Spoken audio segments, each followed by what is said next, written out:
Okay, so let's just pick up where we left off last time in the first lecture notes. So we got through matrices and indexing, and we basically stopped right before it started to get complicated. And I guess it's complicated only because there's many built-in functions that you kind of need to memorize in order to be adept with working with MATLAB. And I collected what I thought are the most important functions that you will need to basically know by heart and know how to call them. And I put them in this document with some very brief examples. Of course, there are many, I think I mentioned last time, there are multiple ways to call functions to get them to do different things. And I didn't include all the possible ways to call them just because this document would get really long. And I just included sort of the main, just this brief example, just to, so you can refer to this and see quickly what they basically do. When I demonstrate these in the MATLAB terminal, however, I will show you some of the different ways you can call these functions and why you might want to use them. So the strategy here is I will essentially step through this and show you on the fly how these actually work. So there are a bunch of functions here, as you see, that just deal with reshaping or manipulating matrices around. So they're not really doing heavy actual computations that are useful, but it's important to play with matrices because that's what MATLAB is based on. Okay, so this first function is called size, and as we know, matrices can be many sizes: one-dimensional, two-dimensional, three-dimensional, etc. And so here I'm just defining a matrix. So this is a vector, of course, so size is just a function that tells me something about the dimensions of that matrix. So what size spits out is actually another matrix, specifically a vector. It's just going to be a vector showing us it's a 1 by 3 matrix. So let me show you what happens if it's a 5-element vector. And you call size on that, the answer is 1 by 5. It's not going to say by. It's just going to give you 1 and 5 as integers. Slightly less trivial example. Let's make a 2-dimensional matrix here. So this is a 2 rows, 5 columns. So you ask MATLAB what is the size of that matrix. It says 2, 5.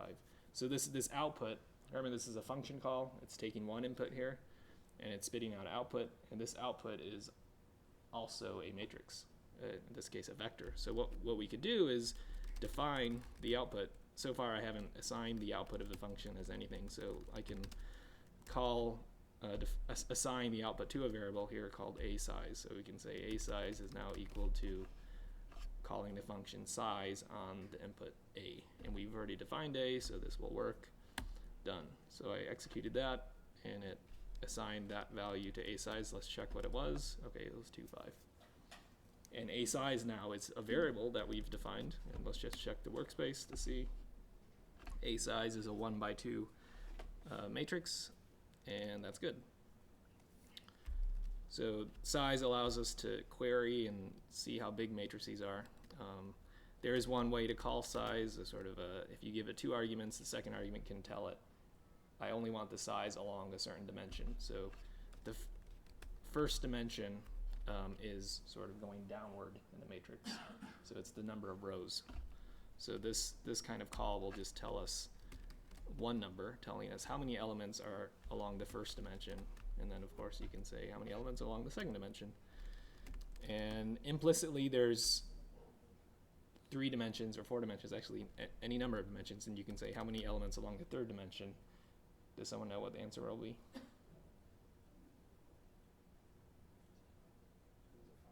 It'll be 1. So implicitly, you are a width of 1. You have 1 element along the third dimension, the fourth dimension, fifth dimension, etc.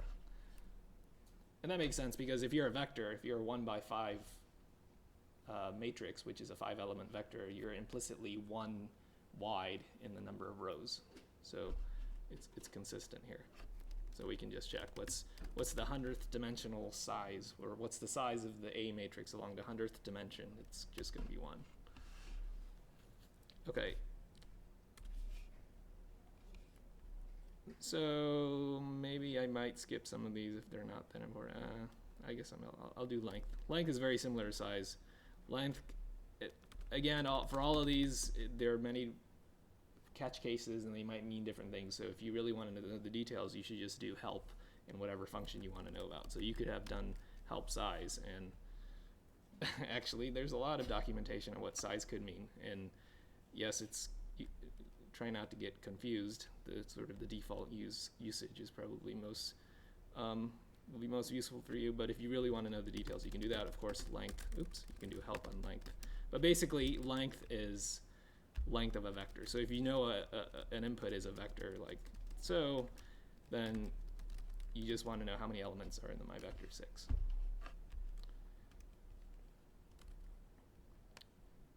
All right, reshaping, this is an important one. So let's go through it. So when you have a matrix, let's just make one here. So this is a two-dimensional matrix.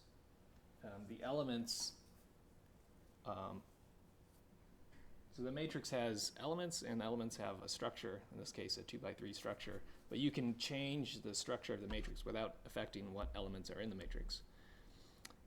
For example, if we wanted to, let's see, maybe I'll just do this example and see if it's clear. So I can specify a new dimensions for this matrix without affecting what's in it. So given this matrix has 6 elements, there's other ways I could form a 6-element matrix. Let's make it a 6x1 matrix, which is just a column vector. So 6x1, 6 rows, 1 column. So let's just do it and then sort of explain what happened. So the elements that used to be rearranged in this form are now rearranged as a column vector, and that's what MATLAB shows us. And there's a specific interpretation of the elements in this matrix such that MATLAB knows what to do.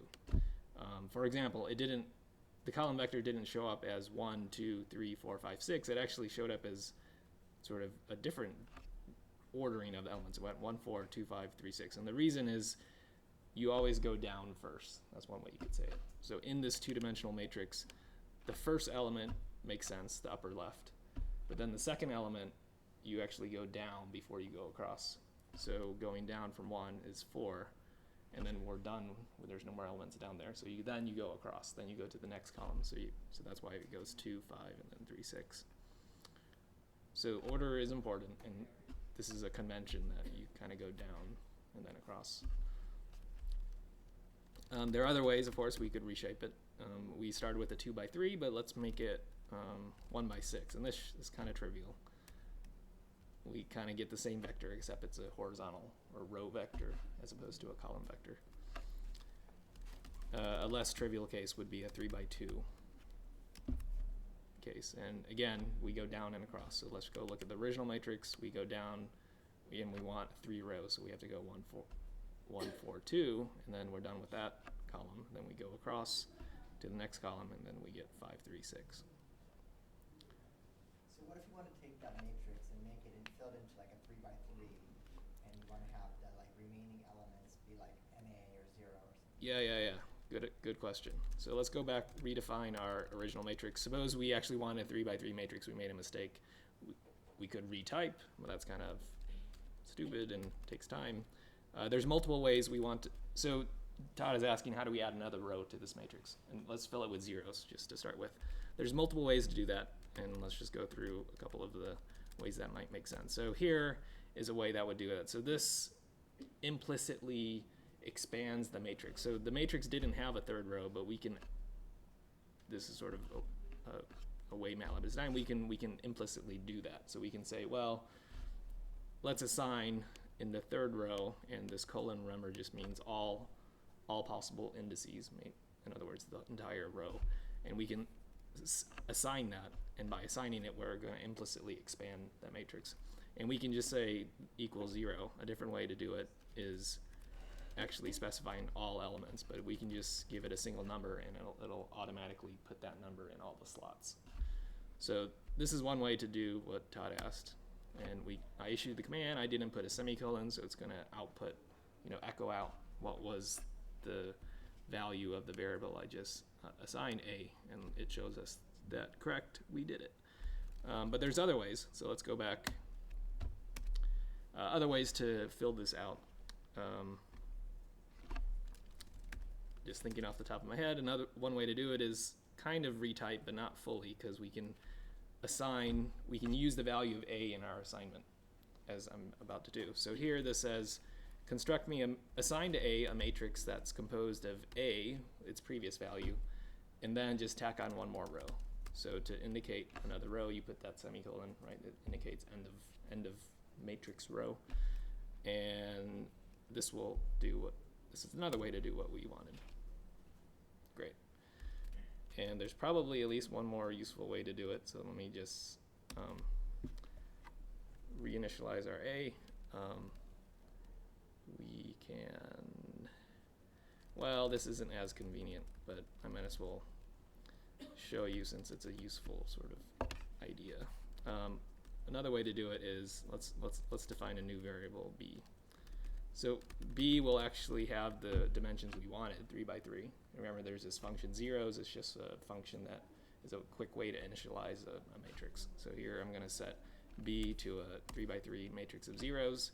And I chose zeros just because we wanted the extra row to have zeros. And now we'll sort of merge A and B together. One way to do that is just to say, actually, I want the first 2 rows of B to have the contents of A. So the first 2 rows of B, I can do like that. The colon is this automatic expansion function. I could have also just done that. So this is saying first 2 rows of B, all the columns, and what should I put into B? At those spots, let's just put in the A matrix. So these are at least 3 different ways to do exactly the same thing. Does that answer your question, Todd? Okay. Before Todd sidetracked us, we were talking about reshaping. So I guess I haven't motivated why you would ever want to reshape a matrix, but I can't think off the top of my head a good example of that. Okay, permuting a matrix is a way of changing the dimensions of a matrix. So let's do an example. So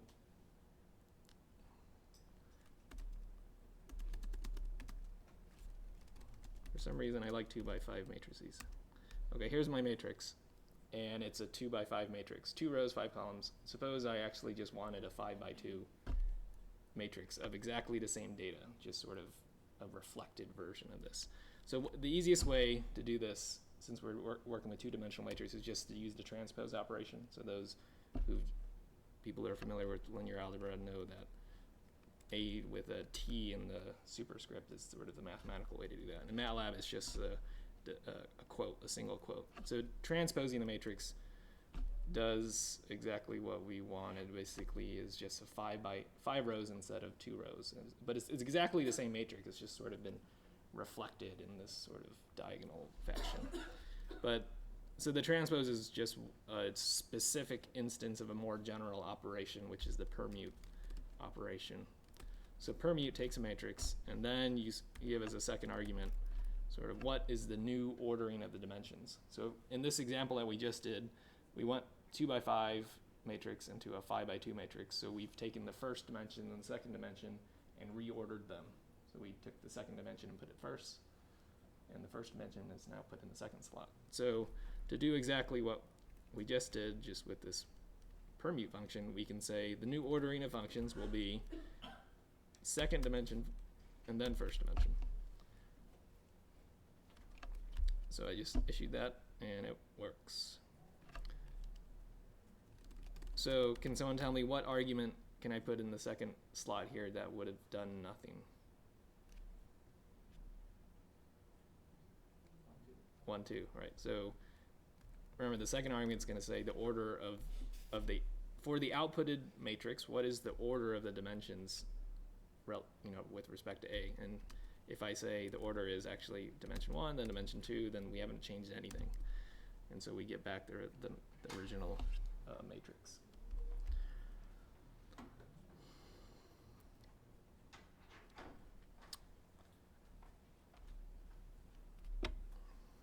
So yeah, I already went and skipped ahead and talked about the transpose operation. It's only defined for 2-dimensional matrices. Hopefully that's clear. Okay, some other matrix manipulation. I guess the next three are kind of conceptually not very related, but let's go through them. So repmap, I guess, stands for repeat matrix. So suppose the matrix we want is the integers 1 through 10, and then suppose we want 100 rows of that, sort of the same values. We don't want to repeat, we don't want to type this 100 times. That would be really boring, but we could. An alternative way is just to use a convenient function that does the repeating for us. So let's just do that. So we're going to call this function, give it an argument, sort of the base matrix that we're working with, and then the second argument is just going to be how many times to repeat it. So then the question is, there's different directions we could read. We could have repeated it, in the downward direction, which would make more rows. We could repeat it in the rightward direction, which would make copies, but a really long vector. And we can do either, but in this case, we want to make copies in the row direction. So remember the order of dimensions in MATLAB. It's sort of always down and then across, and then so down is the first dimension, across is the second dimension. There are actually multiple other dimensions. There's the third dimension. I don't have a word to say what that is, but it's down, across, and then third dimension, fourth dimension, fifth dimension. So in this case, we want the first argument to indicate the down direction, because that's always first. So we want 100 rows. That's the down direction. And then we might as well put in the second argument, even though it's kind of trivial. It might require us 2 arguments at least, but let's just put in the second argument just to be safe. So this says, repeat that first matrix 100 times in the downward direction and 1 time in the across direction. And what that really, it means 1 instance. It doesn't mean repeat once, which would actually make 2. It just means put it 1 time. So let's just issue that command, and lo and behold, we have 100 by 10 matrix filled out exactly how we liked. And that was very fast, as opposed to typing this gigantic matrix. So let me just show you another case. So here, let's make a not so big matrix, 2 by 1. But now let's make it a little more interesting and put a 2 in the second argument. So this says make 2 instances in the across direction. Yay, so it works.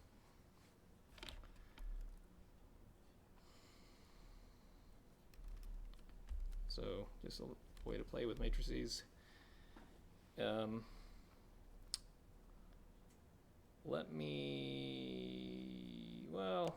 Let's log it out and actually go over this function. This is a little more obscure, but since it's conceptually related to repmap, maybe we should just do it. So BSX fun, so that stands for binary singleton expansion function, but the name doesn't really matter. Let's just see what it does. So here's a somewhat concrete example. Let's ZScore some data. Hopefully, I haven't defined what ZScore is, but you've probably heard it before. Suppose we have 10 observations for 5 subjects. Here's my data set. Done. So remember this RAND function. I love RAND because it gives you data or stuff that looks like data quickly. And it's a 2-dimensional matrix. We have, imagine that each column is a subject, and we have 10 measurements or observations from each of 5 subjects. And suppose we want to z-score each subject's data. So I'll quickly define that. Z-score just means subtract the mean, divide by standard deviation.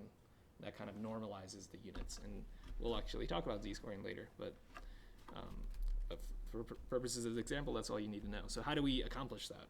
There's actually a function, z-score, so we can just call the function if we knew that that function existed, or if we had written it, fine.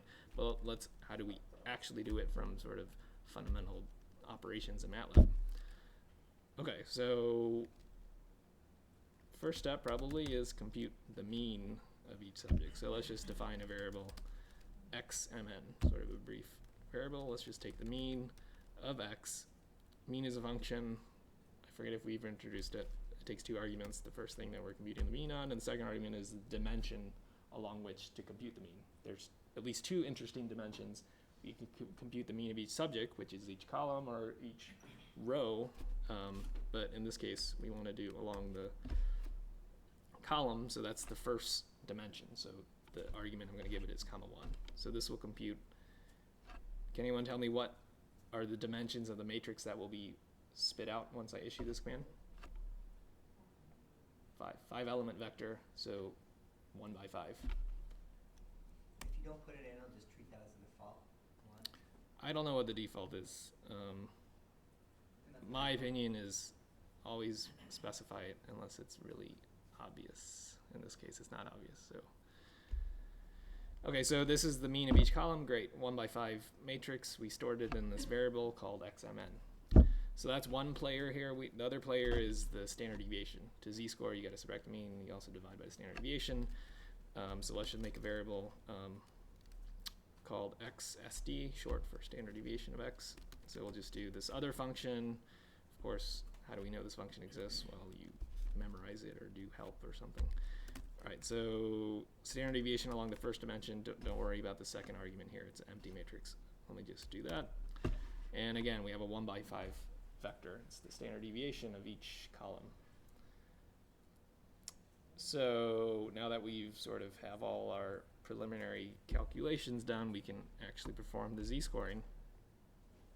So we need to subtract the mean and divide it by the standard deviation. And we're going to do this on a per subject basis. So actually each subject is subtracting off a different number, right? So x had our original data. And in some sense, I want to subtract off the mean just like that. Can someone tell me why this will not work?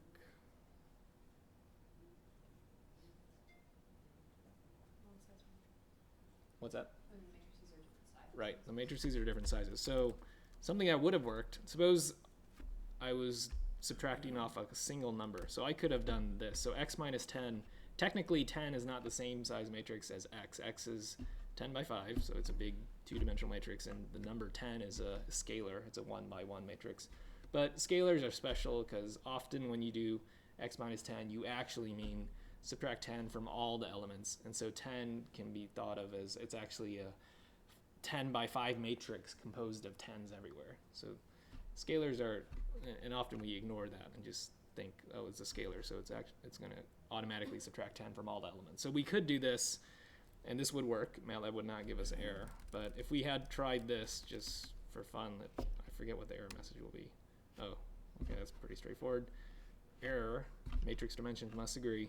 So I guess we haven't seen that many errors. So error in MATLAB means whatever command you just issued can't be completed, and MATLAB didn't actually do anything. So for example, if we tried to save the output, so I'll just make a variable called output. So let's set output to be x minus x mean. Oops, there's an error. Output actually wasn't created. We can check that by doing a whos. Remember, whos tells us all the variables we have. Oh, there is no output, so it makes sense because there was error. It had no idea what to do. It stopped. So going back to the point, we can't do this because the matrices are different sizes. So what's one way we can do to fix this problem? Again, we're trying to subtract each column's mean from all the values in that column. So how can we do this?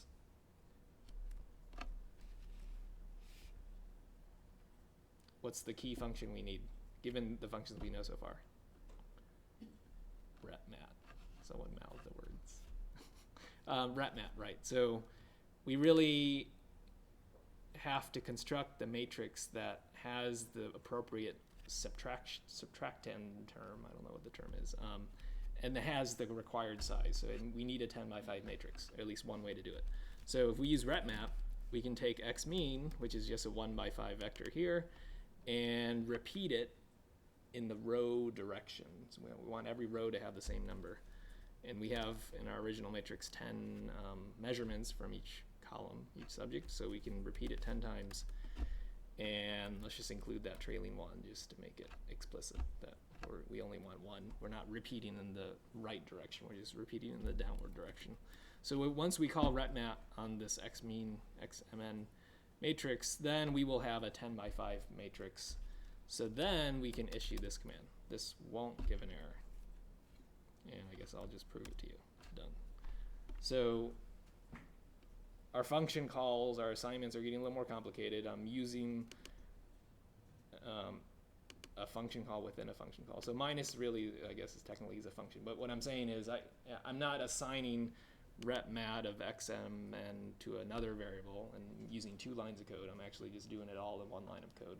And so it's sort of a issue of clarity. As you write more complicated code, you can think, should I dedicate 2 lines to this operation, or should I just stick it all in 1 line? And so in different circumstances, it might be cleaner to do it one way or another. It's sort of a subjective call here. Question? So, I mean, the traditional way that people do these things is like with for loops. Mm-hmm. And I'm just wondering, is there some speed up or reason why it's not natural? Think about it. Or is that just, you're just trying to explain RepMat? It is faster, although MATLAB tries to be smart about certain ways of constructing code. For example, for loops, I think it automatically vectorizes certain types of for loops. But if there's a way that you know to avoid a for loop, then you might as well just do it. But yes, I mean, we were mainly trying to use RepMat. And actually the point was to try to get the BSX fun, which we haven't talked about yet. But yeah, we could do this in a for loop, and we haven't gone over what is a for loop, so I'm reluctant to do that yet. But we will get to what a for loop is soon. And I guess we can come back to this example once we know what a for loop is. Okay, so we subtracted the mean of each column. Great. And then the next step is to divide by the standard deviation on a column by column basis. So we got to do exactly the same thing. XSD, right, is this vector. It's not going to work because we need a 10 by 5 matrix. And so let's just, so I used up arrow. Probably this works on different platforms. Up arrow gives us the previous line I just typed in, so I don't have to retype it. I'm going to stick some smooth parentheses in just to ensure order of operations. So this exact same idea from like arithmetic in grade school. I guess MATLAB defaults to the usual ordering, so multiplication happens before addition and so forth. But if we put parentheses, we can just ensure that that is the case. So first we're going to subtract off the mean just like we did, and then now we have to divide by the standard deviation. So I'm going to do something wrong, and someone can tell me why it's wrong. So I'm going to take XSD, repmat it, and now I'm going to attempt to divide the first thing by the second. So anyone know why this won't work? I think the matrix division didn't work element by element. Right. There's this issue of, is it a matrix division, sort of a linear algebra concept, or is it a element by element division, which is actually what we want here. And that is something else we'll get to. But so just briefly, so without going too much detail into that, I have to use this other function call, or this other operator, dot slash. And dot slash, again, what it does is element by element. So take the first element of the first thing and the first element of the second thing, divide it, and that becomes our first element of our output, and then so on and so forth. Can you use that dot formulation for other things like Boolean operators, or does it only work for mathematical operators? Boolean operators have their own, okay, I'll just say it. So ampersand is, a single ampersand is the element by element anding. Ampersand is the sort of entire argument type anding. So it, for some reason it's not. If I wanted to say check every element of one matrix against every. Yeah, greater than is automatically element by element, and I don't think there's an analog for a argument by argument greater than. Like, is the vector 1, 2, 3 greater than 4 as a? So it's that doesn't smart make sense. to know that if there's no, do it element by element if there's not a matrix equivalent to it. Well, which are we talking about? Greater than? Greater than can only be done element by element. Right. So I'm saying it'll still work on a matrix then. Right. Oh, right. Yeah, there's no. Yeah. Okay. There's no dot greater than. It's always just greater than. Okay, so this will work, and this will achieve our z-scoring. So I'll just do it. Notice I put in extra spaces. Spaces are ignored by MATLAB, but here I did it for readability, just to show you that there's actually 2 completely different arguments happening here. Spacing is important, just sort of a sub-note. If you don't put any spaces, then it's hard to read. So if I just did this, yeah, it would give me the same answer, but it is really hard to tell what's going on. So we can put spaces in just for clarity, like that. Okay, so that achieved what we wanted. We z-scored each column, great. But there's, well, arguably easier ways to do this, and it uses BSX fun. So you often might find yourself doing a lot of rep mapping, like if you do these types of operations, and there's a way to avoid the usage of rep map in this very trivial fashion using BSX fun. Maybe I'll just type in the command and you can tell me if it's obscures or actually helps. Okay, so that call here achieves exactly what this manual way of doing it achieved. And so the arguments here, BSX fun takes an operation or like a function, so I'm kind of using that interchangeably, and we're doing the minus operation, so you can indicate that using this little @ sign, and that might be a little obscure. We'll go over that in later, but let's just take it as it is. So it takes the operation we want to do and the 2 arguments that we want to apply that to. And so BSX fun is smart enough to figure out, oh, this operator is a is an element by element operator, and so I will automatically take the arguments and do whatever I need to do in terms of rep map to make the arguments the same. So it automatically expands out singleton dimensions. So that's where the name comes from. Singleton meaning 1. BSX fun is binary singleton expansion. So that's kind of what it's taking a binary operator, automatically expanding the arguments that have singleton dimensions into the dimensions you need in order for the operation to occur. So maybe this is kind of crazy stuff, and you might as, if you really, you don't have to use it, of course. You just do it the manual way, and if you like that, that's fine. But it's shorter and can clean up, I guess, how your code looks. Question? What would happen if you just stuck the minus sign right where you explicitly named the function? Oh yeah, so that's not possible. So I mean, basically MATLAB, the interpreter would be like, well, what are my arguments you want to minus? So you have to refer to the operation as opposed to put the operation itself. So it's kind of like, it's like in linguistics. It's like if you use a word in a sentence, you typically are referring to what it's referring to. But if you want to refer to the word, you got to put it in quotes. And so this little this @ sign is a way of quoting whatever you're doing. So yeah, I guess the short answer is it will complain. Why don't I just do it? Expression is incorrect, blah, blah, blah. So it's confused. It's basically saying, where are my arguments you're trying to minus? Question here? Yeah, so does BSX fun only work when you have a singleton dimension? It'll work behind the scenes also. So suppose you have 2 arguments that already are the same dimension. It's not going to complain. It's going to be like, oh, I don't have to rep map anything. It'll work. Was that your? So if you have 2 arguments, suppose one argument is 10 by 5 and the other one is 2 by 5, it won't automatically do anything because that's a weird situation. Right. Okay, anyway, I'll just speed on through this because it's probably a little obscure. So this is a way of doing what we just did. It'll automatically expand out the second argument here. And then we got to do the other thing. So we'll call BSX fun again with the other operator, this division. I guess you need to know what that thing is called. That's called right divide, R divide. And so we're going to divide that by XSD, right? So this achieves exactly the same as our previous line. It's just we use this fancy function to do it.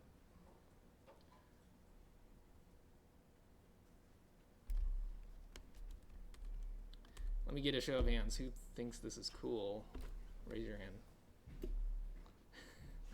Who thinks it's a waste of brain power? Okay, and this last thing, completely unrelated to RepMat and BSX Fun, but it's really important, and I didn't know where to put it in terms of conceptual grouping other than with these guys, so find. So I guess the quick motivation for find would be here's some data. Rand, there's 10 data points, and let me just perturb one of them to be 0, and 0 might mean something weird. So I'll change the 5th element to 0. Let's just look at it. Okay, 5th element is 0, and it's an outlier or a special subject or something, and we want to find where that is. And, I mean, given a new data set, it may not be in the 5th slot. Maybe the weird thing happens at the 9th slot or the 10th slot. And so we want a function that, given this argument, which is a vector 1 by 10, spits out the number 5. So far we have no idea what function could do that for us, I'm pretty sure. So that function is find. So the first thing we need to do is do some sort of logical operation on this matrix. So we need to tell find what is it we want to find about these data. We could find, I won't evaluate it, I'll just tell you. Actually I will. So this is 1. It's the greater than operator. So we can say a greater than 0. So this is the implicit element by element thing that Todd was saying, and this will, let me just do it. Maybe I'll blab about it. This spits out a matrix. It's actually composed of logical values, so logicals are a little different from doubles, but for almost all purposes in MATLAB, just ignore it. It's just a matrix of numbers, and 0 means no, 1 means yes. And so all the arguments in A are greater than 0, except for 1, the one that actually was equal to 0. And this is a matrix that tells us that. But that's not exactly what we wanted. We wanted to find the one that was 0. So we can use this operator, equal equal. And we need equal equal because this actually means assign 0 to A. So we can't just use equal. So the nomenclature here is to use 2 equals in a row. So this is that, and it does what we want. It compares 0, the thing on the right, with every element in the thing on the left, and tells us yes or no. Okay, we're almost there. So we're able to convert our matrix into yeses and nos, essentially. And then, remember the goal is we want the number 5, because 5 is the position or index of the element that we were trying to find. So we use find to achieve that. So find is complicated, and you can do a help find to learn about all the different usages, but for this simple usage, this will just do what we want. So it'll output a vector of indices. I'm using terms that should be clear. Raise your hand if they're not clear, but it returns a vector of indices of all the spots in the matrix that were true, or in other words, 1. Actually, technical note, anything other than 0 is true. So, but in this case, for simplicity, let's think of 0s and 1. So let me just do a quick example. In our original matrix, a bunch are greater than 0.5, let's just say. Okay, good. There's 4 entries in A that are greater than 0.5. So if I do find of this greater than operation, what's the answer going to be before I do it? Right. So we're going to get multiple answers, and MATLAB does it just by making a vector of indices here. So find is very useful, and you will be using it, I'm guessing. Okay, let me take a quick pause. Question first. Probably a stupid question. So I was just playing around, and I tried to make it find a value that wasn't 0. So like I typed 0.2760, and it didn't find that. Should it be able to? Oh, okay. So you did A equals some crazy number. No, I like Yep. well, so it found 0 in our matrix, but like another value in your matrix is 0.2760, right? Like the first one. Uh-huh. So I tried to find that. Like, Oh, that's not true. yeah. Should I be expecting that? So the issue is, this gets a little technical, but it's important. Okay, So well, I it's not important. no, it is important. So I constructed A using random. There are digits here that aren't shown. Okay. So that's a little tricky. So another way to do what you could have done is, maybe I'll just list a bunch of them. So you could have done this. So A compare against the first element of A, and would do what you wanted. But that's not that useful since, well, I guess. But if you had typed it like 0.276, it would be able to find it. It's just because of this. Right, random right. function. If the values in A were actually rounded off. So MATLAB by default is only showing some of the digits. So let's just query A again. Okay, let's query the first element. So I have in my MATLAB startup file, which I haven't talked about, this command format long G, I believe. Formats. It's sort of a programming type function. Anyway, let's see what happens. Okay, so this shows me all the digits, and I just do this by default because of these crazy issues of like, oh, is it rounded or not? So I stick this line in my startup file, which just briefly, basically in your home directory. Probably there's a MATLAB folder already. It might be different on Windows.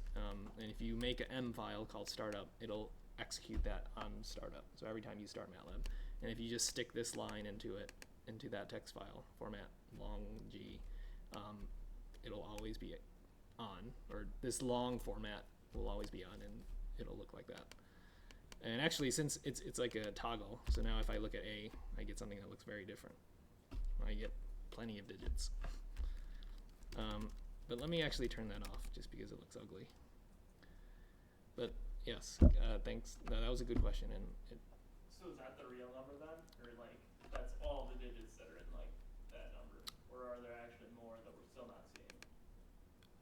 oh, this gets into issues of fraction. Like, I think there are more than actually what we're seeing here even. But there's a limit, of course, because you only have finite memory to store a number. Jumping ahead just briefly, how would you actually tell? So here I've turned back the short format, which is the default. And if we wanted to see more digits, probably there's multiple ways to do this, but this is the one that comes to mind. So we haven't gone over this command, but so suppose we were concerned with the first element of A. This, and we're jumping ahead, but this is a print command. I'm sure if you're familiar with programming, it's similar to like in C. But this is a way of querying it to tell us what are more digits. I want to see more than what MATLAB spits out by default, and this shows us the extra digits. I guess, oh here, let's try it, 100 digits. There you go. There's more digits, but there's not infinitely many. Anyway, this is listed in the notes, this f print f, and we'll go through some examples soon. Can you make it specify that if you want to find 0.2760, that A compared to something bigger than 0.261 or less than 0.2? Yeah, so suppose we wanted to do what the original question was, which was basically find numbers that are close to this, but not exactly. So the way I would do that is, well, there's at least two good ways to do that. So one is find values that are greater than 0.275, say. But you also want values that are less than 0.277, say. So let's do that over here. So this first function call, this first operation will generate a 1 by 10 answer of zeros and ones. This other one, this less than, will also do that. And we want stuff that satisfies both conditions. So that's ampersand, which we briefly mentioned, which hopefully is listed here somewhere. Oh, it's actually in the next lecture notes. But anyway, it's an operation. So it will, for each element by element, output yes if both are yes. That's all. And I forget the order of operations. Let's just put parentheses just to make sure it does this first calculation first. These comparison operations. So okay, let's do that. Done. So that did exactly what we want, and that's one way to do it. Another way to do it, and feel free to interrupt me if I'm talking crazy talk, is something like let's basically calculate the absolute differential between the reference number we care about. So compare all the things in A to 0.276 and take the absolute value, because we don't care about errors or differentials that are positive or negative. We just want the magnitude of that. And anything that is within 0.001, since that kind of matches our previous example, will count. Done. Is there a truncate function where you could say, Yep. do your Yep. So truncation, off the top of my head, poor man's truncation is something like this. So you can multiply a by 1,000 and then start rounding. So let's multiply. Have we talked about multiply yet? No, we haven't. I guess we can multiply. Round it to an integer and then divide by 1,000 again. So the rounding is doing the hard work. The rounding will force all the decimals to go away. So 2.4567 will become 2. So that's a quick way to truncate. And now, actually, let's just confirm. Now do the original. Now this should work. So ants, remember I didn't assign it to argument, but it's already in this variable called ants, and that will work. So after I do this rounding, then it definitely will equal 0.276. There's probably other ways to round, but my mind's not working.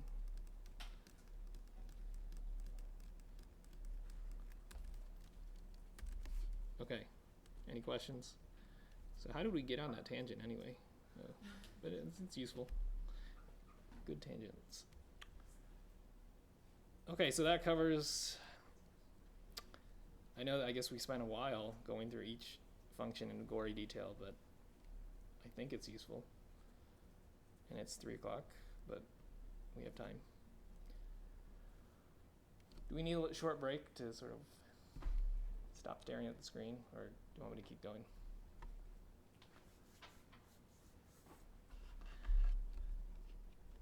I'll take that to mean keep going. Maybe I'll speed it up. Actually, we've already implicitly used a lot of these functions, so maybe this won't be so painful. We have basic arithmetic operations. Square root, pretty straightforward. Square root is element by element. There's actually a matrix square root, but let's not worry about that. This is the straightforward one. It does what you think. I gave examples here. Exponential, straightforward. Log, straightforward. Absolute value, we've already used. Straightforward. Element-wise, we've already sort of talked about because it came up. So let me just make sure everyone understands element-wise operation, why you might need it. Yes? Okay, we already used round. Oh, that was a function, good. Rounds nearest integer. Floor is the below your number, the greatest integer that's less than your number, less than or equal to your number. It comes, I don't know if you'll ever use it. Ceil is the opposite. It's the smallest number that's bigger or equal to your number. Might be useful. Min and max probably are useful enough that I should have an example. So my favorite function, rand n. All right, so here's my data A. It's stored in a variable A. Suppose we want, let's treat each column as a subject again. We want the worst or smallest value achieved that each subject showed. So the minimum of each column. So let's just use min. Takes 2 arguments and sort of the simplest form, actually 3 arguments. And I kind of wanted to just say read the help, but so here I've done the command that will do what we want. So this says along the first dimension. So this is only considering the matrix along the columns. Find me the minimum of A. And the reason I have, it takes the second argument because you can actually do something like, so let's make another matrix of the exact same dimensions, B. And min can also work as a sort of element by element of 2 matrices. So between A and B, element by element, choose the minimum. And I think that's the reason why I had to put an empty bracket here. You can do help min to figure it out, but in this case, the case I started with, I just wanted the minimum of this matrix along the columns, and that's how you do it. Of course, there's max. What's the max along each column? Let's just check. The max by inspection of this first column is 1.19, and guess what? That's the answer. So min and max are useful. Summation. So summation can work dimension-wise. I mean, you find this again and again. So you can say which dimension to sum over. So let's just look at our A matrix. We can either sum along the first dimension, which will sum columns, or we can sum along the second dimension, which will sum the rows. And let's just do that. Let's say you want to sum everything together, all the elements. Maybe that was your question. Sum A, I believe, will not do that. it'll probably default to one of the dimensions, and I don't like defaults, so that's why I explicitly specified it up here. But does anyone know how I would sum all the elements of A? To sum of some. Yep, sum of sum would work. So let's sum all the columns, and then on that sum up along the rows. And summation works out like that, so we can do it like that. So the sum of everything was 1.966, which is good. There's another way, actually probably many ways to do it. Anyone know? Quick way. If you reviewed lecture notes 1, you would know maybe. There's one symbol I can put in my bracket here that will do it. Do you know what the symbol is? Colon. Yeah, so this was, I think it's in the lecture notes. I didn't talk about it. Let me just do it just to prove to you it works. So the reason it works is that's a shortcut. Well, here, I'll just show you what A colon is. A colon is a column vector of all the elements in A. And why is that the case? It's actually not simply syntax. Colon, so remember we can access individual elements of a matrix just like that, right? So the first element, the second element, and remember the order is down then across, so that's why the second element is negative 0.16. And so we can do things, and this is a little not intuitive. So A is 10 by 5, remember, so we can do 1 through 10, and that makes sense. We'll just get a column vector, not a column vector, a row vector of the elements in the first column. We can also do something like 1 through 11. And that seems a little weird because our matrix is 10 by 5, but it's valid, and it will just get the 11th element in sort of the usual MATLAB order. It's going to go down, and then if it's looking for the 11th element, well, it's not here, it's in the next column, so it's just going to go pick out the first element of the second column. And so actually you can do something like, let's get all 50 elements, 1 through 50, and that's fine. And it looks a little ugly, but this is a gigantic row vector. And so that was all explanation for why colon works. So colon can sometimes, well, you can omit the beginning and end index and it'll automatically figure it out for you. So that's why A colon is valid, and it's just going to take all the elements. And for whatever reason, it comes out as a column vector. But anyway, getting back to the point, I'll get your question in a second. So that's why that's a quick way of summing everything. So it's going to take all the elements, dump them into a big vector, and then sum that vector. Is there a way to double index? So let's say I did like, A colon, and then I want to pick the 40th one out of that. Or like I did sum A, and then I wanted to pick, but do I have to assign it to a variable first, or is there a way to kind of? Yeah, unfortunately. So here's what you're, I think, asking. So suppose I sum across the rows, fine. And now I want to get the third and fourth element of this. MATLAB doesn't have a way to do that in one line, unfortunately. So what you could do is say, oh, temp, my temporary variable is that. Now get the third and fourth elements. I actually wrote a function to allow that, but it's kind of crazy, so I won't show you that. Okay, where were we? Oh, summation. Question? Index like right after the sum. You do like sum. Oh, that's exactly what Todd just asked. Yeah, Todd so you asked, can't do that. no, you can't, Okay. unfortunately.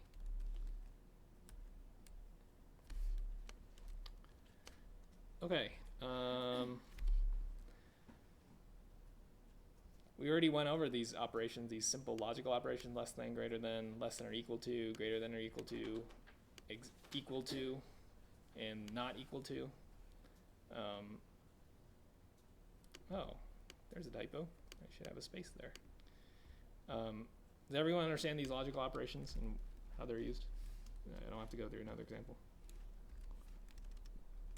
Okay, colon we sort of already know. Actually, there are some other usage of colon. So far we've been using colon as sort of an integer type thing, but colon is flexible. You can jump by 2s, so you can have 3 arguments. The middle is sort of the spacing. So this says start at 1, jump by 2, and go up to the last number. Well, what happens when the last one is not exactly, it sort of goes up to or before. Right, so we can jump by 2, we can jump by any number actually. So this jump starts at 1, jumps by 1.1, goes up to or equal to the end. In this case, we ended up exactly equal to 100. So colon's a quick, useful function. We can also go negative. So let's step 10 down to 1. So start at 10, step by -1, go down to 1. And these spaces are not necessary again. So you can do it like that.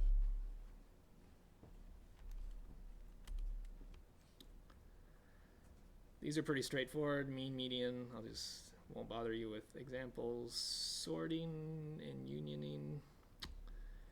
Yeah, let's skip that.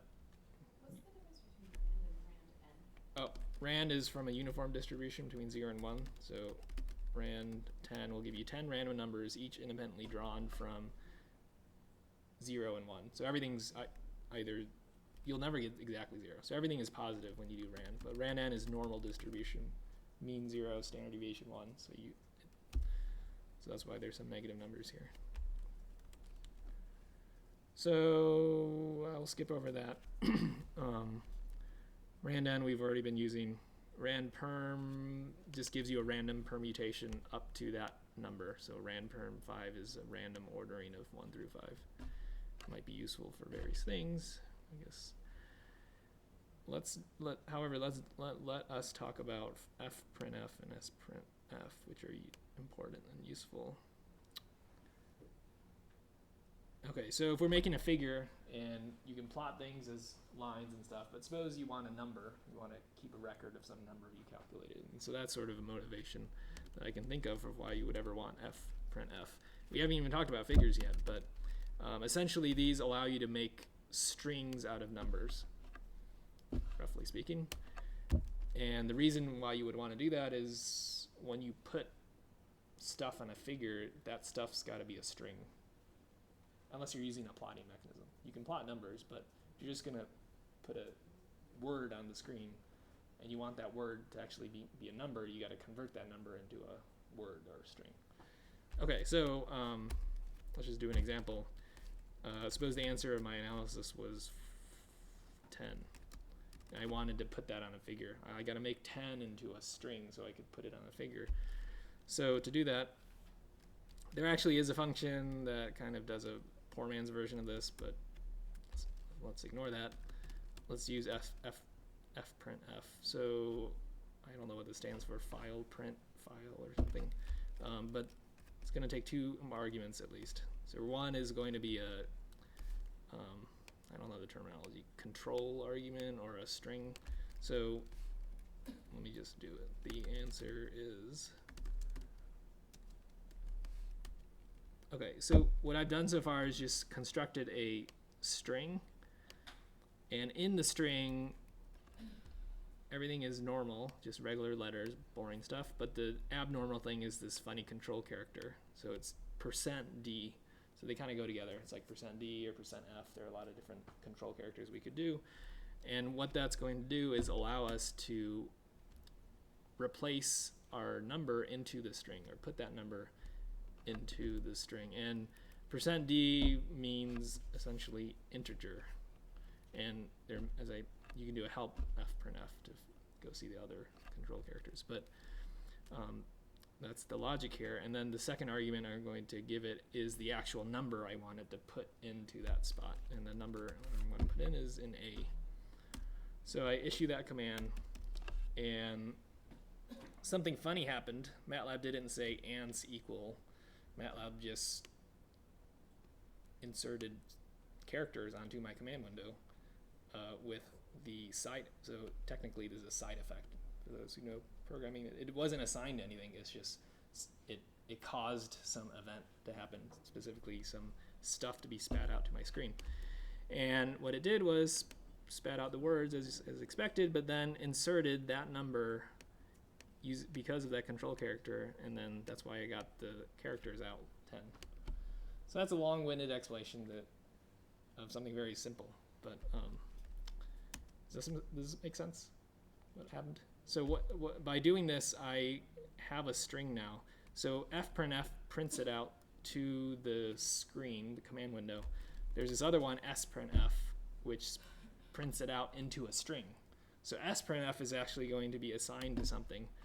because I didn't say what to assign it to, it assigns it to ans, but let's actually give it a assignment name. So str string is equal to this. So now I have that I took 3 minutes to explain. I have a string that has my number in it. Yay. Okay, now I can do stuff. So again, you can do help sprnf or help fprnf to learn about the different control characters. I already did this funny one, %.10f, a while back. That's just another control character. This basically says 10 decimals. And that's what happened. I took the integer, a was the integer, but implicitly there's decimals, and it shows us all the gory decimals. So does it matter whether you use the D or the F? Like No, it's up to you. I mean, it depends on what you want. Do you know that your thing that you're trying to see is an integer, in which case you should use %d just because it's cleaner and cleaner looking. But if you know it's a decimal or potentially a decimal, you will want at least, I don't know, 5 or 3 decimals. If it were a decimal and you did d, will it cast it as an integer? Probably. Nope. What the heck? Okay, it didn't. I'm not sure what the interpretation is. I think there's probably one of these will do the trick, but I don't know which one it is. This is a job for help. So you want to automatically make it integer. You could read through it. I guess the one obvious way to do it is rounding. Okay, that was a lot of gory detail. Raise your hand if you want a short break before we get to other important stuff. I can't believe people are still awake. All right. That was lecture 1. We're almost done with MATLAB. One more lecture. But this one's a short one and largely demonstrative. So I'll just do a lot of playing with figures, I guess. So in this next bit, we just need to understand very basics of figures, because figures are very useful, especially if you're analyzing data and want to make sense of it. In this case, figures are very interactive. I don't have examples of the calls, and we'll just, I do have examples in this other document, examples.pdf. So we need to understand something about figures, how you make figures. There's also flow control, which is just for loops and if statements. We need to go through that. Related to that are these Boolean operators that we've kind of used briefly. And then writing functions. And that's pretty much it. There's this weird anonymous function stuff we don't necessarily have to cover. Oh, and debugging. So I added this last bit just an hour ago. If we have time, we'll go through a quick example of how you debug code. But most importantly is the figure stuff and the flow control, really. Anyone have any special requests on what we cover? Maybe something in more detail, or should I just go on ahead?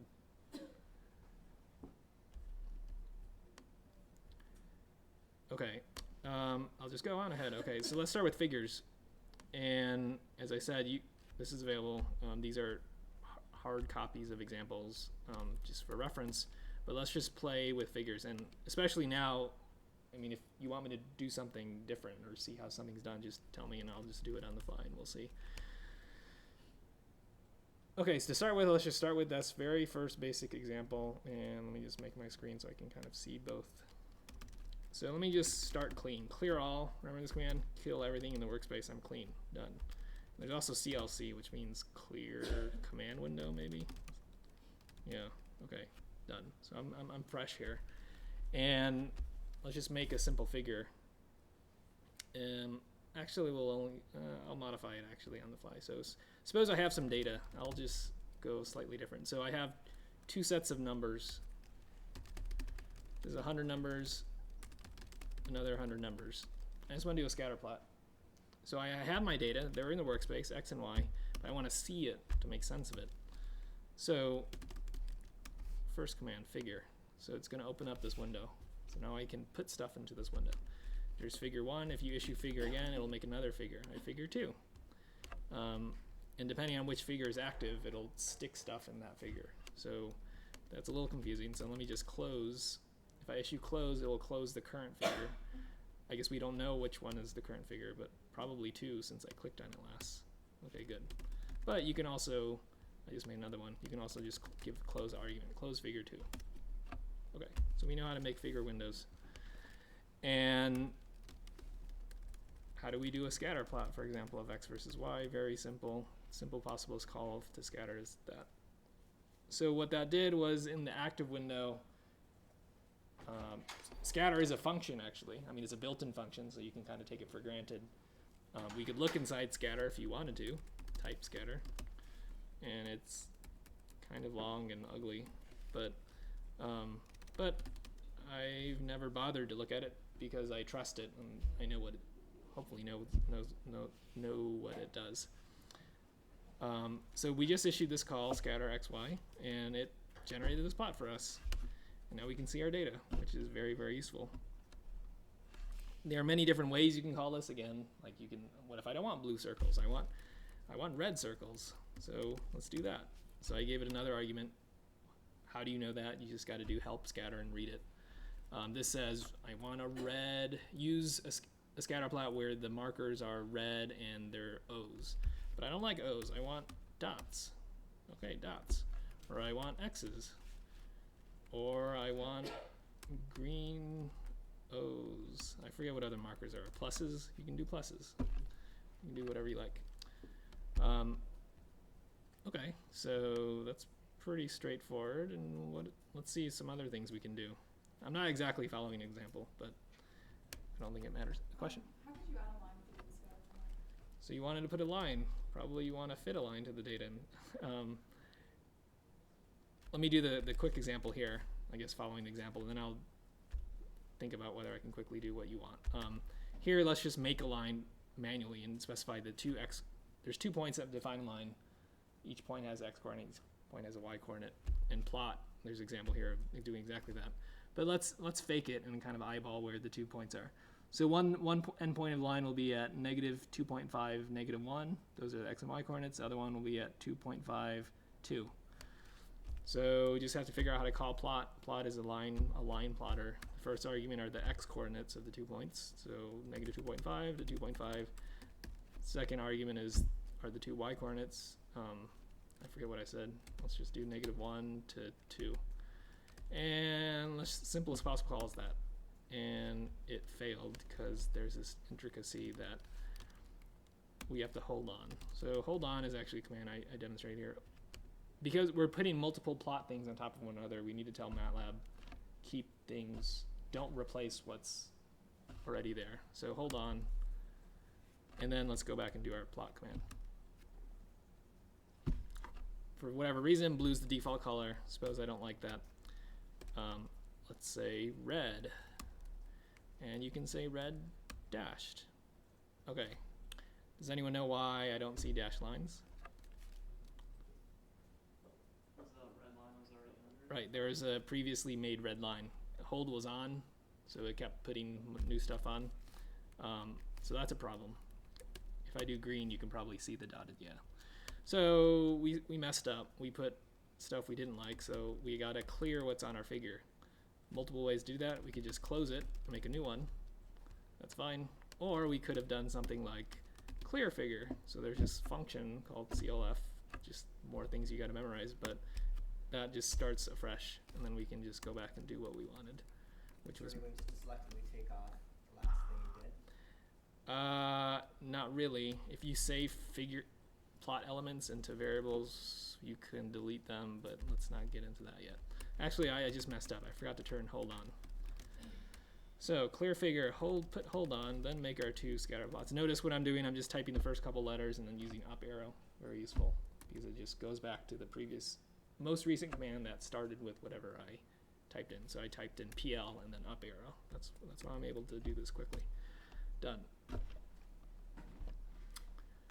Okay, we're almost a real figure yet. We need axis labels. There's a function called xLabel, takes a string. This is the x-axis. There's another function, ylabel. This is the y-axis. So remember I mentioned that fprintf, why would you ever use that? Well, suppose I wanted to stick some useful information on this figure. There's another command, very similar, x label and y label, called title. This is my data. That's not very informative. Suppose I want to know the correlation between these two variables. There's a built-in function called core. Let me just do that real quick. So save that in a variable called val. Let's just check what it is. Oops. That's not good. Okay, probably core wants column vectors. Let me redo that. Yeah, okay. Sorry about that. And suppose when we print out this figure, we want to see that value just because it's a useful number to see. And let's do that. Let's put it in the title. So instead of saying my data, let's also put in, what is the correlation value? R equals, and then we need a control character or whatever it's called. Let's do 4 digits floating point, which kind of means decimals. Done. Or not done. So I constructed my string, but I need to stick the value in. I need that command sprintf.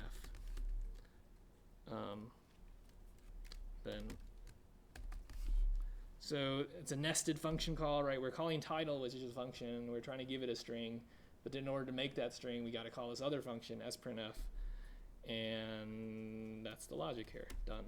So I just hit enter, and it's right there.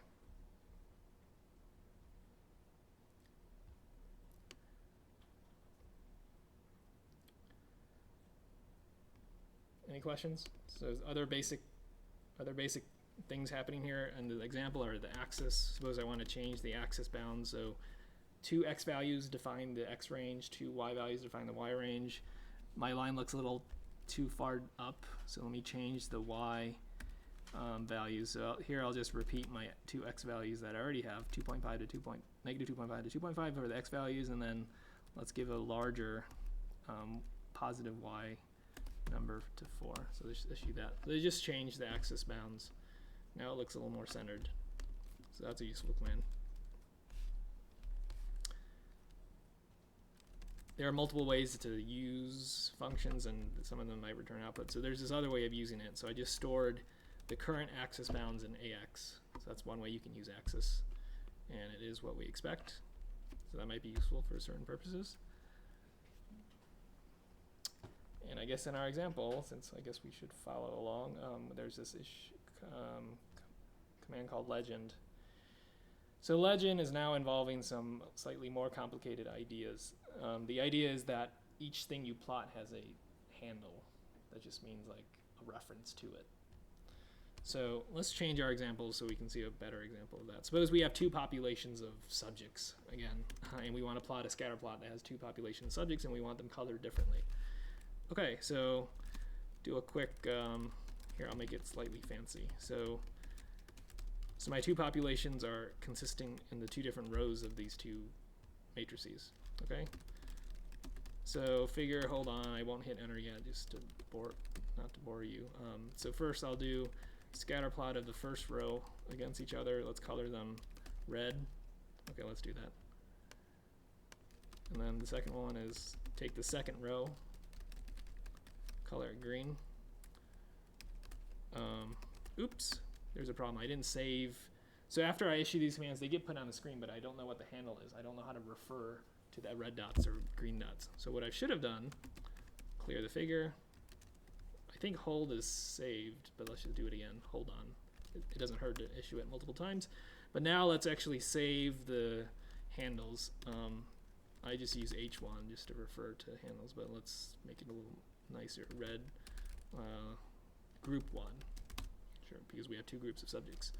We can say group 1 will contain the handle or reference to the first type of figure element we made, which were these red dots. Done. Okay, what is group 1? Let's look. It's some meaningless number, I suppose, decimal number, but we don't care about the value, we just care that we have it. Up arrow, quickly change this to 2. I guess I use Control A and E a lot. Jumps your cursor around, probably. And here we use green dots. And we assign a new handle to it, group 2. Let's look at group 2. What is it? Some other meaningless number, but that's okay. Okay, we have our dots. Now we want to put a legend to say what is red and green. So legend is a command, takes a vector of handles. Let's put in the first handle, second handle, and then give it, oh, okay, now we're forced to use cell vectors. Dun, dun, dun. So, yeah, there's really no way to indicate two different strings other than putting them into a matrix. And this is a special kind of matrix, a cell matrix. And I guess I can say, I can show you what, or at least tell you in words, I'm not sure I'll issue the command, what would happen if you did this. So if you use regular square brackets, technically this is valid, but what it's going to do is concatenate these two matrices again. Remember, strings are just matrices of characters. And so this, if I were to issue this, would formulate a string that's group 1, group 2, all in one string. But that's not exactly what we want. We want to tell MATLAB there's two different plot elements here, and each one has its own string. We don't want to make a super big string. So we need these pointy brackets to do that. Pointy brackets kind of mean everything I type in here, we're not concatenating them, they're just treated separately, and we just construct this two-element cell matrix that consists of one string and the other string.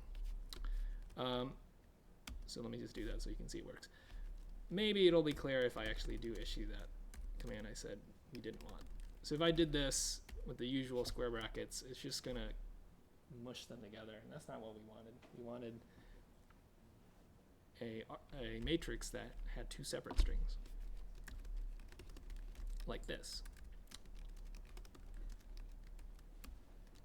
So that looks a little more reasonable, and we didn't assign it, so it's assigned to ants, and ants is a cell matrix whose elements are strings. You don't have to put strings, you can put other things. You can put integers and so forth. But so unfortunately, it turns out we need to use them, for example, this call. So that's why I'm talking about it now. Okay, so we have a legend, great. And now we know how to plot stuff.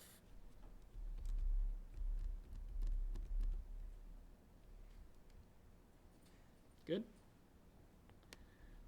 So as you might imagine, there are many other types of plots, bar charts, histograms is a special type of bar chart.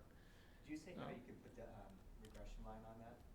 Oh, the regression line, everyone's favorite thing. No, I haven't. And I could do it, but it won't be too hard. Sure. So let's do two separate regression lines, right? So group 1, group 2. So group 1, we need to fit a line to some data. I know at least there's one command that will do that for us. So it takes the x coordinates, takes the y coordinates, and we're just talking about the first group. And we want a first order polynomial, which is just a constant and a linear term. So this will fit the line y equals ax plus b. A and b are free parameters. We're kind of jumping ahead. This is kind of like statistics, but I mean, probably this makes sense to most of you. Anyway, this is a command that will fit polynomials for you. And we could look at what it does inside the function if we wanted, but let's just take it as is, and we want some output. We want parameters. What are the parameters of a first order polynomial model fitted that tries to explain y in terms of x? These are statistical terms, but for sake of example, let's just push ahead. Okay, parameters. We have the parameters. This says the line is y equals 0.0669x plus 0.0289. Okay. And we're almost, actually, let's name it params1, just because we have two things to do. Let me go ahead and do the second one, params2. Now let's work with the second group of subjects. Done. We get a different line. That's fine. Now we want to visualize this. So we know the coefficients of our model, and we need to tell MATLAB how to make a line like that. So let me just do some pseudo code. We know the line is something like y equals 0.006 times x, and y and x are, just referring to the coordinate system, and we're talking about the first group, and the intercept here is that. So we want to plot this line, and I just typed it out just so you can see it. This won't actually work because I never defined what x is. So it's not a MATLAB command. Let me just Control C to just get to the next line. But that conceptually we want to plot that line. And so we actually have to do the work. We have to tell it. The line consists of at least 2 points. What are the 2 points we need to join? So we have to do some work. We have to say, well, we want to plot the line on this figure. Oh, the range is nice, -3 to 3. Okay, we know the bounds of our figure. So we need we know the x-coordinates of the endpoints of the line. Sorry, I can't talk. I take that back. We don't actually know. Let's assume the line we're drawing extends from -10 in the x direction and 10 in the positive x direction, just because there may be this issue of the line might be vertical. So let me just decide I will start from -10 and go to -10 in the x direction. Now I just need to evaluate this line at those two x coordinates. Okay, so let's do it manually. So x coordinates -10 to 10. Okay, nothing fancy.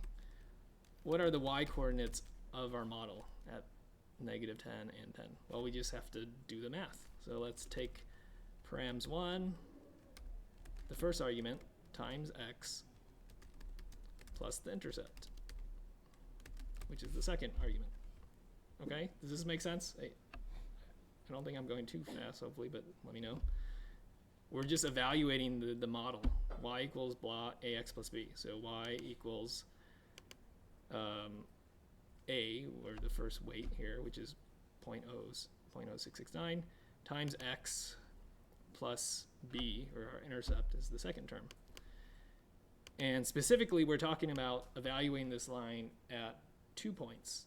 The point that has x coordinate of -10, the point has x coordinate of 10. Okay, we had to do all that work, manual labor, to actually figure out what the y coordinate is, but now we can finally plot our line. So let's plot, call plot. We've already called plot before. Give it the x coordinates of, in this case, 2 points. We can actually call plot with multiple points, but let's not worry about that. And what are the corresponding y values? And what color do we want the line? Red, because it's the first group. Done. Oops. Okay, because I went crazy liberal on the bounds, it changed the axis bounds so we could see the full line, but we actually don't care about that. We got to go back and fix our axes. -3 to 3 in the x direction, -3 to 3 in the y direction. That's fine. That wasn't too hard, was it? Well, a couple extra lines. There may actually be I'm sure there's a function that, well, I guess a high-level function that did all this behind the scenes. Or you could write one yourself. If you find yourself doing a lot of these, once we learn how to write good functions, you could write a function that hides these details from you and just does it. So you can do it in one line instead of 4, or however many I took here. Yeah, I'm thinking now there's probably one called regress line or regress fit or something in MATLAB, but often, I guess sort of the point of this class is hopefully you're here because you want to know what it does and know how to do things for yourself. And so sometimes it's good to use built-in things you trust, but if it's a complicated thing that you may not trust or you want to know what it does, you kind of want to do it yourself. And this was an example of kind of doing it yourself. Except for the fitting, we kind of accepted that polyfit did the right thing. But we could actually code that directly ourselves if we wanted to. I guess I got a little lost with the x chord. So how did you know to use that versus any other thing that would mean an x values along that axis? So no, this is me specified by me. This Oh, you put it there. I'm saying Got it. I want a line that goes from -10 to 10.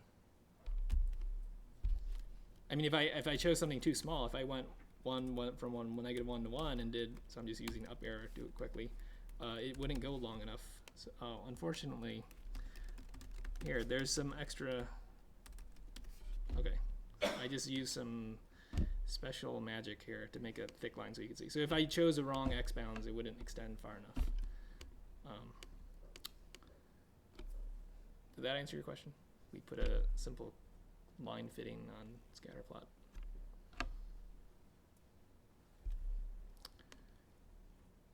Okay. So let me decide really quickly whether to show some examples of some of the other ones. Maybe I won't. There is one thing. Let's talk about set and get. So this kind of goes along with figures. So we have the handle of, oh, it's still here. So we have the handle, sort of a reference to the red dots we put on this figure, I think. I have to check my history. Yeah, it's probably still there. Okay, so get and set are useful for playing around with how the figure looks. For example, suppose I want filled red dots as opposed to hollow dots. Well, there might be a way to do that in the call that made the dots scatter, but maybe we don't know, or maybe there isn't. So let's do a get on the handle of those dots. So get basically reports to us all these little properties that we can change, or some of them aren't changeable, but a lot of them are changeable. And probably one of these, or one or more of these, are some property that we can change to make them filled. So get was just informative, but now let's change something. Set. Give it a handle, and then tell it what to change. Oh, marker face color. Great. So marker face color is just a string. So it's saying, take this property and change it to something. Let's make it, the dots are red edged, or yeah, edges. We can make them yellow on the inside, like that. Oh, now we got to talk about colors. Colors, briefly, are triplets, RGB. One is maximum of R if it's the first slot. So this says maximum red, maximum green, no blue. That's not what I want. I want yellow. How do you make yellow? Green and blue? No, red and green. Let's see. Oh, okay, I was right to start with. There you go. Oh, look, the legend got updated too. Great. So all I did was I saved. It was important I had group one. Group one is this reference. If I didn't assign group one, MATLAB wouldn't know which one I was trying to change. I told it change that property to yellow, which is full red, full green, no blue. And I issued that command. It got changed, and we immediately see the results. And as you can see, there's many other properties that allow a lot of customization, like size data. Here, I'll just do that one for fun. Size data, I guess they changed the name, but it's just how big the dots are. So let's make it 10 squared. 100. Great. For some reason, it doesn't show up in the legend. That's weird. And one other one I should at least mention, once you have these figures, they're fine. They're on your screen. You could take a screenshot, just like a screen capture from your OS, or you can more usefully print it out to a file. So you can do something like print it to a PNG file, which is a lossless image format. It takes 2 arguments. The first one is kind of this -d is kind of like format. I guess it would be better if there was a space, but so it's -d and then PNG format, and then the file name that it'll write it out to, and we can just do that. Takes a second. Probably is calling some functions it hasn't called yet, so it takes some caching time. Okay, when it's done, I don't even know what directory I'm in. Okay, I'm in my home directory. Let's do ls. Remember, very basic commands. It's probably there. You just can't see it. Let's go to my home directory in my OS. Just check that it's there. Test.ping. Great, it's there. I have a image file opened up in my image viewer preview. It's fine, but that's fine. But sometimes you want a vector format, EPS format. So let's just go back. I want EPSC2. I forget what it stands for, and just change the file extension. So now I print out the figure. I have this file, but now I can open up an Illustrator, for example, or any program that knows how to read PostScript files. And these are useful because they're vector format, so they're not actually rendered, and you can do further editing to the figure and make it prettier if you like. So I just opened up an Illustrator, and I'll just show you. So now you can, of course, fake your data, or make it prettier, or change the font size, you know, do little pretty up things. I mean, sometimes it's easier to do something in a drawing program to your figure than trying to figure out how to do it in MATLAB. Oops, we didn't label what these, oh, I guess that was the name, but of course you could change the strings and do whatever you want in whatever program you like to do. Okay.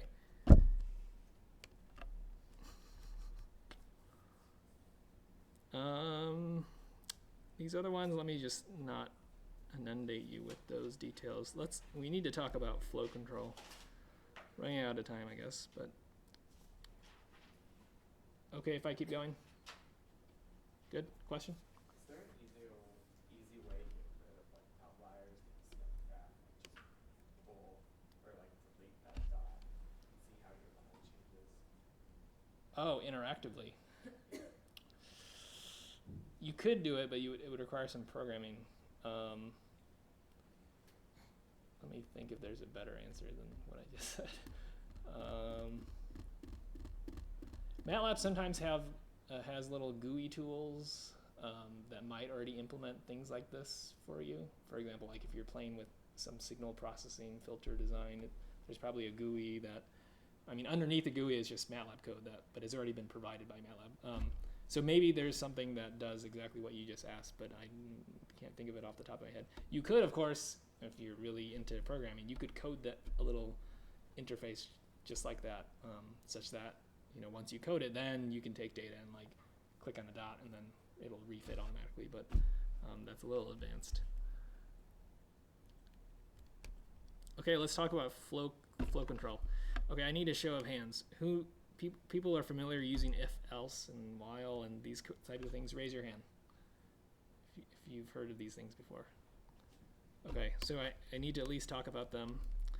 I'll go somewhat quickly. They're not very hard. They're just, well, I say that, but it depends if you're familiar with programming, I guess. And maybe I'm assuming programming familiarity. So let's try to motivate. I mean, there are examples, of course, in the examples.pdf, which it's there for posterity, and you can scroll down. They're here, and I designed these just to make them really, really simple, just to see what they do. So actually, maybe I'll just point at these. These don't really need interaction. First one, if statements. If is a way of selectively, doing these commands or those commands depending on whether something is true or not.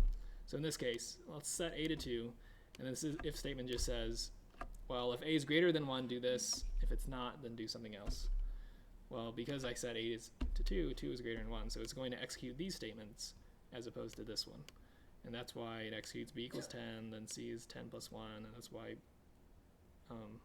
why did I do the c statement? Oh, just to show that you can put multiple statements inside of a little clause. Anyway, b is 10, because it did this one, not the second one. I know it might be a little abstract. When would you ever use a if statement?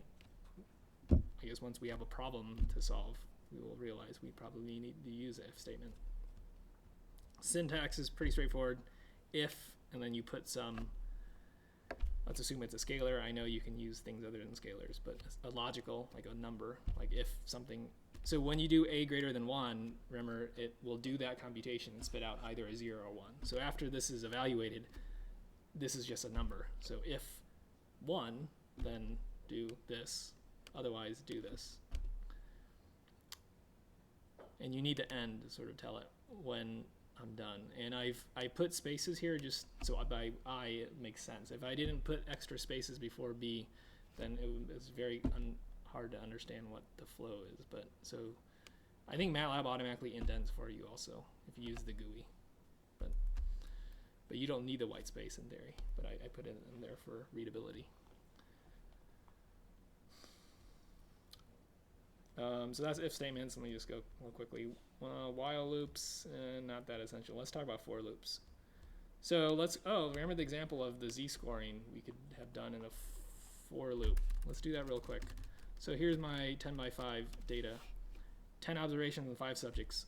We could have done BSX fun. We could have done it manually using RetMat. We could have done a for loop. Let's just see the for loop. For loop's not as efficient, meaning it'll take longer, but unless you have a lot big data, it's almost not a problem to do a for loop. So I wouldn't not do a for loop for speed reasons. I would If it helps the readability of the code, I think it's fine. Just do a for loop.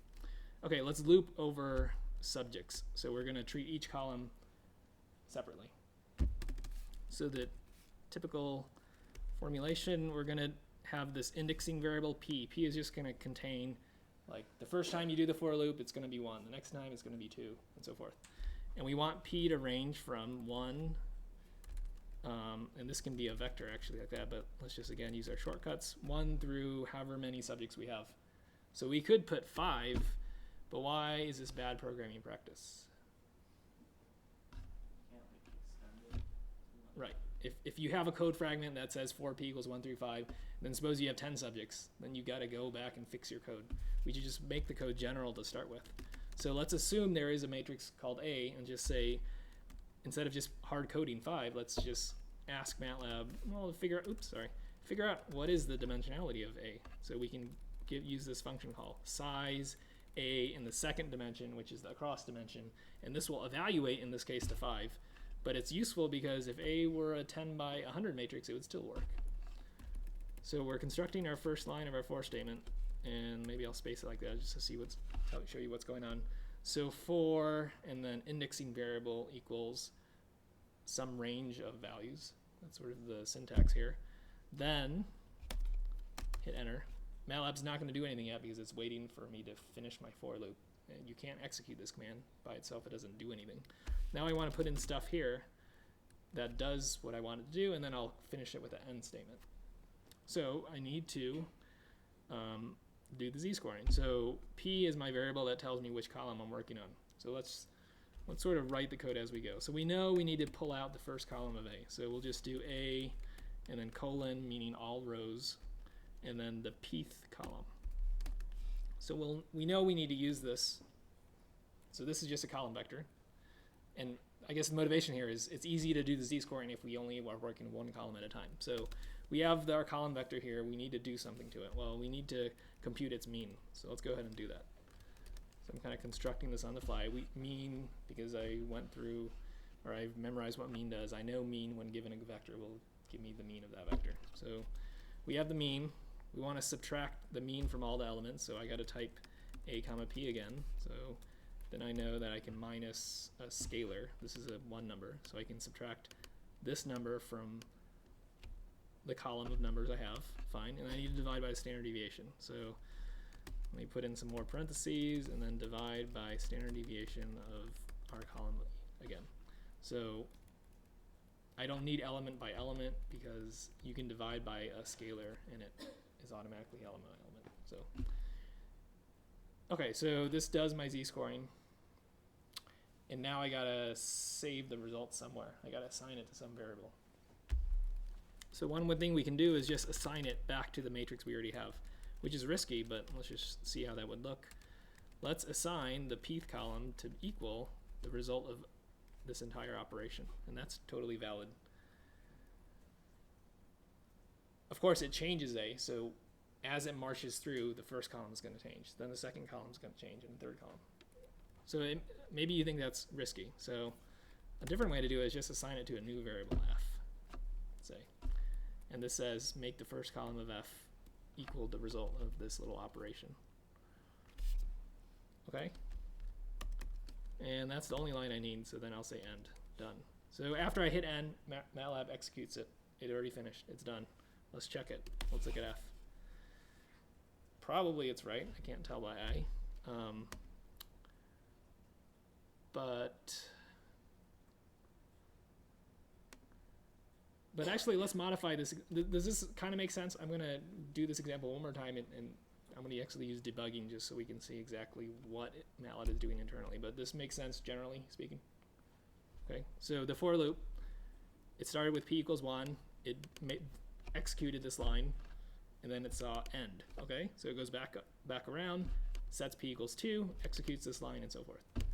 But as I promised you a second ago, let's actually see that. So how do we see that? We can use the debugger, and do I really want to do this? Yeah, switch, I won't go over that.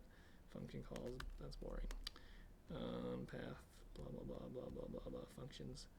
Okay, we introduced functions previously. Function is just a text file. function takes input and output. And the reason I'm talking about functions is you got to debug functions. So I need to put this into a function. So let me do this real quick. So I'm just going to copy and paste this into a new text document in my text editor. Let me define this function really quick. I guess it's a useful function. It's a z-scoring function. Let's call it z-scoring. So here's my declaration line. I'm defining the function that will spit out one output called f, and it will take one input, a, and what this function will do will be these lines right here. So it's going to do a for loop from 1 to the number of columns of a, and then z-score that column, and then stick it in f. And best programming practice actually is to pre-initialize f, if that makes any sense. So we know f is going to be exactly the same size as a, so I can do something like, let's just make a matrix filled with zeros the same size as a. And what's happening here is we know zeros is a function, but it's got to take arguments that tell it how big. Well, size is a function that says, give me the size of a. So size is going to spit out 10, 5, because, or at least for this example. And we can feed 10, 5 to zeros. So we can just do this all in one quick line. Make me a 10 by 5 matrix filled with zeros. So I pre-allocated f just to be safe and clean. And then as the for loop goes, it's going to stick stuff into those columns of f. So we can actually see this, and this is the whole point of this exercise. So this is a function. I haven't documented it because I'm running out of time, but you should document your functions. And I'm going to save it on the desktop here as zscoring.m. I now have a function. This is very useful. So we can close that up. Let's just go to my desktop just so it's in, so I can access that function. Okay, Well, automatically, what do you have to do to get it to load typically, that function once you've written it? So these are path issues. The short answer is it kind of knows about files that change on the path it has, and So when you load up MATLAB, and when you cd into a directory, it also automatically knows about functions if that those exist. files change, it automatically, you're going to have to reload them, just If the files change, then it's a little more of a gray area, but typically it will know that they changed. But to be safe, you can always do something like clear the function name. So this is a little weird. Normally clear is for variables, but you can clear z-scoring and it'll ensure that it will access the latest version of z-scoring. MATLAB does do some caching so that it doesn't have to reinterpret functions if they haven't changed. But anyway, so everyone with me? I made that text file, simple function. The syntax is a little weird. You got to put that header line. It did this sort of for loop to do z-scoring. I saved it on my desktop. I cd'd to my desktop so we can access the function to check that it knows about z-scoring, this new function that hasn't existed. We can do which. This is a command we've already seen. It knows where that function is, so we can call it right now. So our data was an a, right? Let's do z-scoring of a. It works, we think. But the point here was we want to see the for loop. We want to understand why the for loop works. So that kind of is nice because that's what I was trying to explain. I added this little section to the lecture notes, debugging. Debugging is easiest to understand if we just do it. So let's debug our function. So the command there is db stop. It's kind of like put a stop point in, and then you give it a function name. Let's db stop in z-scoring. Great. So now I'm about to call z-scoring on our data, and it didn't actually finish because it stopped. It's sort of paused. Now we can see every single line it computes and sort of understand what's happening to my data. So the first line of z-scoring is this initialization. This is line 3. It says this is the next line I'm about to execute, and I say great. So I say db step. That just means step 1 line. Done. So by calling db step, it executed that line. Let's prove it. Let's check the workspace. So this is a very, very useful way of interacting because now I can kind of see the variables and kind of see what's happening while my program is going. I did whos, so it tells me what's in my workspace. Well, I have a, that's the input, remember, to my function. So a definitely exists. And I also have f because that was what the previous line did. And we know f is already 10 by 5. That's a lot of information. That's very useful, but we can actually look at f if we just to make sure. F is a completely zero matrix. Nothing interesting has happened yet. That confuses So I thought those variables only exist within inside the function. So they're now in your workspace when you call it? Tricky. I was trying to hide that. You're right. So right now we're in the scope of the function. We don't actually see the base. There's this term, there's the base workspace. Does this make sense? So when you call a function, it has its own world of variables. It can't look at your base workspace, which is what you normally have when you interact with MATLAB. And so right now I'm inside my function. So when I do whos, I only see A and F, even though, well, I forget if I have other things in a workspace. But there may be other variables in a workspace, but the function doesn't know. The function is not allowed this, which is not totally true. You can cheat, but let's not talk about that. Right now, we can only see A and F. And so this is really just the function's workspace. It's not the real workspace that lives out in our command line. Okay, so the command we're about to execute is this for loop. So that's fine. So let's just db step. And because of db stepping that line right here, we have the variable p. Let's check what p is. P is 1. That's exactly what we wanted. Okay, now let's see the next line. It's about to execute line 5. And pretty straightforward. Let's just db step. And now f should have changed. Let's look. The first column of f was assigned to be the output of this gigantic statement. Great. Next line is end. Let's db step that. Well, actually we're in the second iteration of the for loop.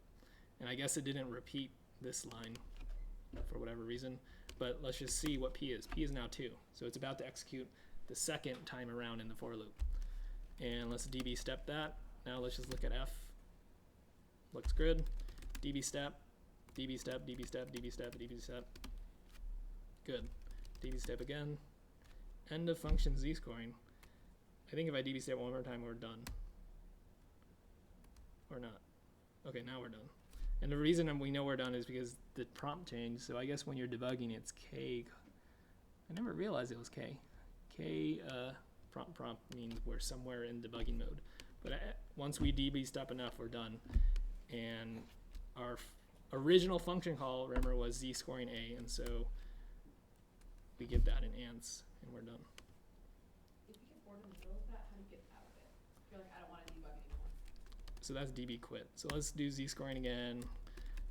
db step, I'm bored. Let's just get out of this. So db quit will abort, and it won't actually issue the command. Notice I don't have any ans equal. But if you did debug db step, I'm bored, and it's probably fine, db continue, it will actually execute and then give you an answer.